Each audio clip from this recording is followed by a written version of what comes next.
Many times there is a lot more to a game than what meets the eye, and in my opinion one of those games is Traffic Jams. Traffic Jams is a cheeky job simulator kind of game where you play as a traffic controller, but then all around the world and a lot of stuff happen. Yes.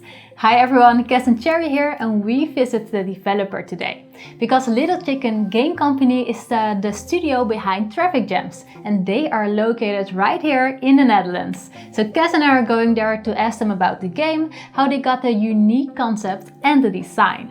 So let's go! Yeah, Traffic Jams is a bit of a crazy game in VR, and it starts out as a game where you control traffic. And when you do that, all kinds of silly things start happening, and cars start crashing, meteor starts falling down, big monsters run by. So yeah, basically it's a traffic controlling game. Yeah, so the core mechanics are really simple, and that's also how we started with Traffic Jams. Actually an idea of one of our founders as well, Senne. He said, wouldn't it be great if you would be in VR and just go like this and this with your hands, right, to control traffic. We built a quick demo for the game, tested it out with a few people, and right from the start they were like, oh, I get this, and they were talking to the people in the game, they were jumping around and screaming at the cars. So for us that was a good indication to say, okay, this might work if we make it into a full game. But the simple core mechanic is basically, yeah, pointing at a car, making it stop, pointing at a car, making it go. And everyone can sort of understand it. Zo Dennis, de pizza kan traffic controle erin. We like to do a lot of things in-house as much as we can because we're a very creative, weird bunch of people here.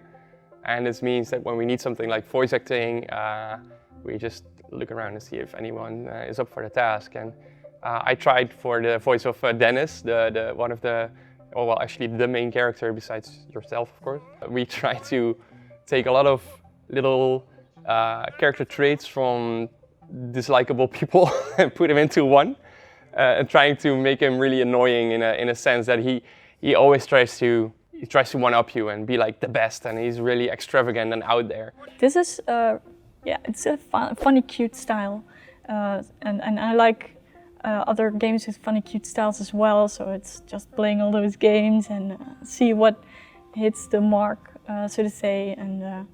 Like the cities are based on real cities, so it's really fun to see your own city, for example, in this cute style. Initially we started out with just controlling traffic, but we soon figured out, yeah, if you just keep doing that, then after a while it might become a bit stale or samey. So we said, okay, we're gonna let you control traffic, but we're gonna try to distract you with all kinds of different events to sort of take your minds out of things in order to create chaos, basically, but also to create some diversion, basically, to create some variety. So one of the things we knew right away is throwing stuff in VR is fun. I don't know why, but it's fun. So we said, okay, we're gonna have to throw stuff because that's fun. So we added things like, okay, we're gonna give you a frisbee and you have to pop balloons all of a sudden. We added fireballs that you can shoot basically like Street Fighter, you know, just to destroy the cars, of course. All the things that we come up with are silly, funny things to add to the game. I've worked on quite a few games before, and Traffic Jams is the first game where it didn't matter when or how we were testing in the process, new ideas were coming up. Usually when you work on a game for a long time, you get a little bit tired, or you know the game a little bit too well, so you just test it and want to get it out of the way. But every single session with my colleagues or the testers, there was always somebody laughing about something in the game. Yeah, that's something I've really enjoyed working on Traffic Jams. And besides that, we also added a lot of crazy things in the background for you to notice, because yeah, you're constantly looking at all the pedestrians and cars. We just wanted you to have fun just doing that, basically. So there's people with all kinds of crazy hats and crazy outfits running by. There's a guy dressed in sausages, literally.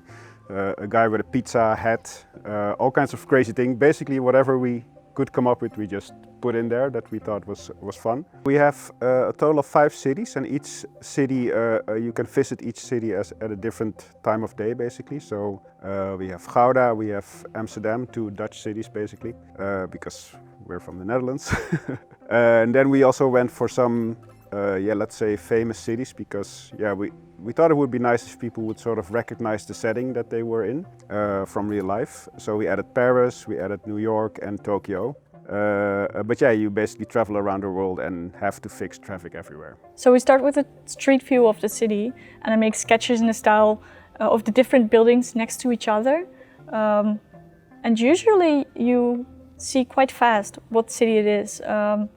And then there's also the star buildings, like the Eiffel Tower, something that is really iconic in itself.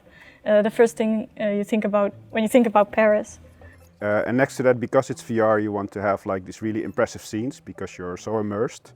So we added like these set pieces, which basically sort of shake up the whole scene basically. So we have, when you're in New York, it's one of the later levels. All of a sudden you get these warnings that the meteors are coming in, and all of a sudden the meteor starts falling down, which of course causes a big chaos again, which is what we want to do in the game. Yeah, we want to make it feel alive.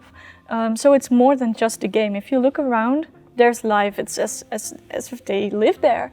And it's nice when you play it a couple of times, you start noticing more stuff.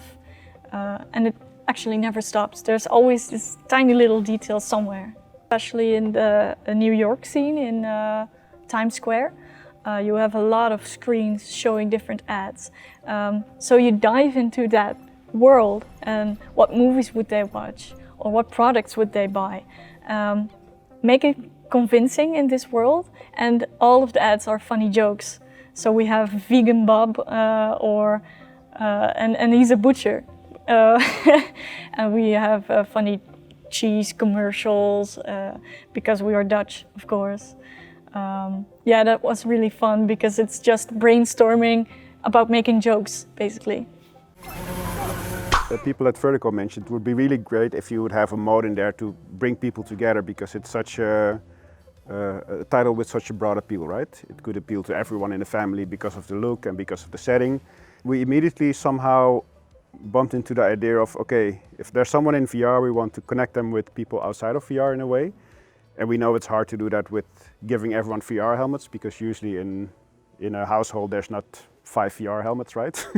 Or even 2 or 3. So we said, okay, let's use a mobile phone so everyone can join in and sort of join in the world in VR. The player is controlling traffic, and the players that join in with their mobile phones can sort of spawn cars and pedestrians and all kinds of other events, trying to achieve goals together. You start in round 1, it's really simple, have 3 pedestrians pass and 3 cars pass safely. So the people on mobile phone have to spawn the cars and the pedestrians, and the one in VR has to make sure that they pass safely. And then in the second round, for example, we say, okay, you have to kill 3 zombies. And the people on the mobile phone can spawn the zombies, but the person in VR has to make sure they don't get run over because he has to punch them.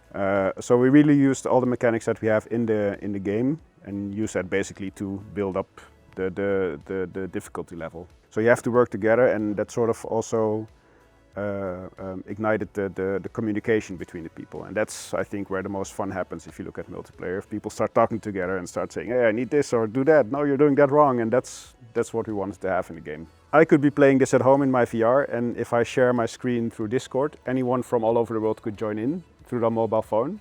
So in that sense, it's not really local, but I think the most fun is had when you're in a room with friends, of course, if it's possible, again, with all these COVID things.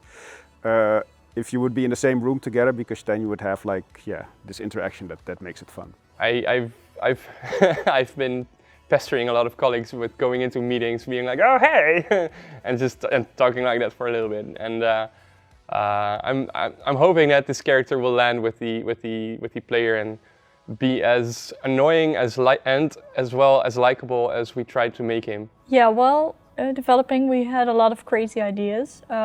And in this version, we based it on cities that we know, but we had a lot more crazy stuff in mind that I would like to see in there. I don't know if I want to spoil it, but... Well, I hope people enjoy playing it, of course. We had a lot of fun making it. I hope that shines through in the game. Yeah, and I'm really looking forward to see what people think of it and how they enjoy it, basically.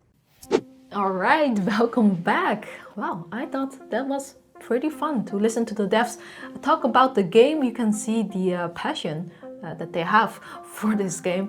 And I also really enjoyed the fact that now I've talked to them. When I jump into the game, I notice a lot more detail. Like before, I was a lot more focused on just the core gameplay mechanics with the traffic controlling part.